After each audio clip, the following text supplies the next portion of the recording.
Okay, I haven't really made any notes in a while, and this is going to be the first one in a few months. So, I'm currently in Indiana at my parents' house. However, I'm going to be living in Chicago here, and technically today's my move-in day, but I'm not going to be able to move in until I get parking and all that stuff, and I have to change my licensing, and in order to get that, I have to get proof of residency, and blah, blah, blah, blah. So, that's just kind of an update of what's going on in my current affairs in life, and that may or may not have something to do with why this stuck out. Maybe not. So, all that being said, um, I am reading a book called Visioneering by Andy Stanley. Visioneering by Andy Stanley. And there's a certain passage here that really inspired me. But before I start, basically the book's about the book of Nehemiah. And two things, well, there's a few things that have really stuck out to me. The first and foremost, the importance of just tunnel vision. There's so much garbage. Whenever you have some sort of laser focus, anything and everything's going to try to get in your path. And ironically, it's going to be either the crisis that has to be dealt with immediately, or else it's going to have long-term effects and devastate the entire project, or it's going to be something that's a really good opportunity. You're going to get constantly thrown good in front of you. You're standing out. People see that you're a go-getter. They're going to throw opportunities at you, basically to try to sway your path. And it's over and over again. One of the things that Nehemiah said is, I'm doing too good of a work to come down right now. I'm doing too good of a work to come down right now. Whether it's threats against his life, look, you can kill me, but I'm doing too good of a work to come down right now. There's a amazing opportunity. I'm doing too good of a work to come down right now. It's just whatever you're doing, whatever it is that is trying to creep its way up.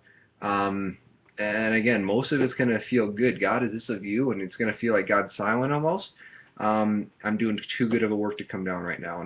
And there's a passage here I'm going to read. It says, let's see. The reason is men and women who understand the broader potential for their vision see no distinction between the religious and the secular. Both their sacred and secular duties are played out in the same stage with the same goal in mind. They see themselves as light at all times in all contexts. For those unique individuals, every role, relationship, responsibility carries divine potential.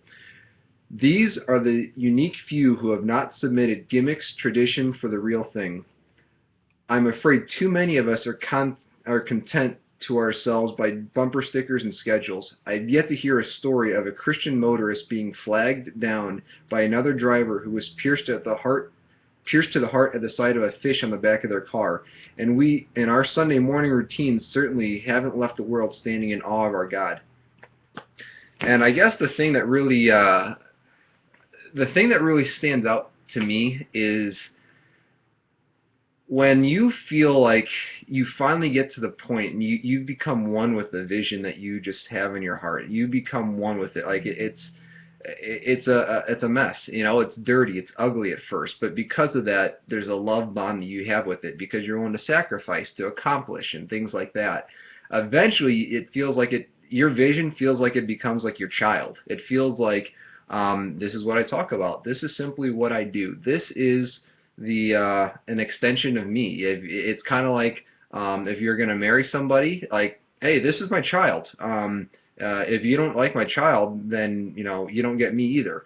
And somebody that you're basically maybe in a spouse. You're looking for somebody that can help raise your child, essentially. And again, your child being your vision. As far as if you need to network and grow and I don't know, maybe recruit for it or help have other people have the vision. What I found is recruiting people doesn't work. It simply doesn't. I don't care what business it is. Active recruiting is a tough thing to do. I know the Navy SEALs, when they were pressured with expanding their numbers, it was a very difficult thing to do. What the SEALs got good at is they got good at positioning themselves, but originally the reason why the SEALs were such an awe factor is they didn't recruit at all. They basically gave people an opportunity. Basically the SEALs became the absolute best. They became a dominating force, and it drew the cream of the crop to come try out for them. And once the government said, put in more numbers, they're like, we don't know how to do that. We don't know how to make people who aren't winners into winners. And that was a struggle that they had. And basically they found a decent balance. But what I found is, um, you know, when your vision becomes so a part of you and who you are, and it's like an extension of you. Again, it's like your arm. It's like your child. I don't know how to explain it. People are going to identify themselves. Dude, that sounds awesome. Give me more information. Dude, that sounds awesome. I'm excited just hearing about it. And I believe that you just meet as many people as humanly possible, love them, serve them, minister to them, and don't treat a business like a business. Don't treat a vision like a whatever the mechanical version of it is. I don't care if it's a church fund. I don't care if it's a ministry. I don't care if it's a business. Um, it has to have that element of this is who I am. There has to be life in it. It can't be some mechanical word like, yes, I'm building a church. That doesn't carry any life in it. It's the vision that carries life into it. It's, dude, I work with a group of entrepreneurs that basically they've been pouring into me. They've been blessing my life, and long story short, my brother's been very blessed to be able to retire pretty early. He was 30, and now what he wants to do is he wants to set up a system out here, and he wants to be able to make it so he could teach other people how to do the exact same thing he did, so people can have a free life and not worry about the stress of job and stuff like that. But anyway, how's your day going, man? And just that vision, it's the you don't care about anything except for, yeah, I'm telling you, just kind of like, how are you? It's just part of who I am.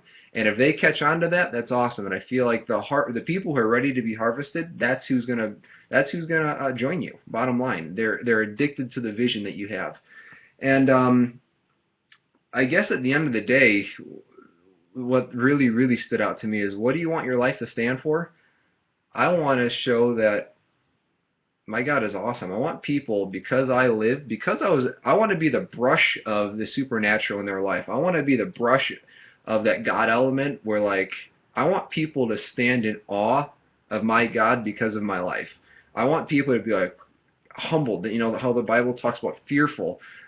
Whether they become believers or not, that's between them and God. But one thing I can control is I can just try my best to have radical faith to let God put it together and give Him all the glory to it. And again, I don't care if you're playing a professional sport. I don't care if you're doing whatever. Letting that vision of what you feel like you're called to do become an extension of you. Not be scared to embrace it. Not be scared of all the hurts and stuff, like kind of like marriage. Not be scared of all the struggles that it's going to take. Not be scared to whatever it takes, but it's going to become woven in you. And once it becomes woven in you, you talk about it as if it is part of you, and it is part of you. And that's going to draw the right people to support you.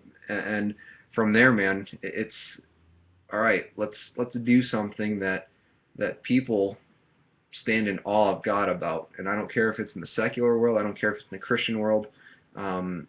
It's that's the same playground for me. It's the same stage. It doesn't matter. They're both one. They're all one. Church versus the job world or whatever. There's no difference. And doing something that only God can get credit for. Doing something so big, so weird, so out of the ordinary that people just stand in awe, and they say that only God could have done this. The non-believer says, I don't know. I know that there had to be something beyond Stephen. I can't explain it. And that's what I got out of it. So life's good. I'm hopefully going to be doing more notes because I know that this did bless me being able to teach myself, essentially. And I will update you later, Steve. I'm talking to myself. Later.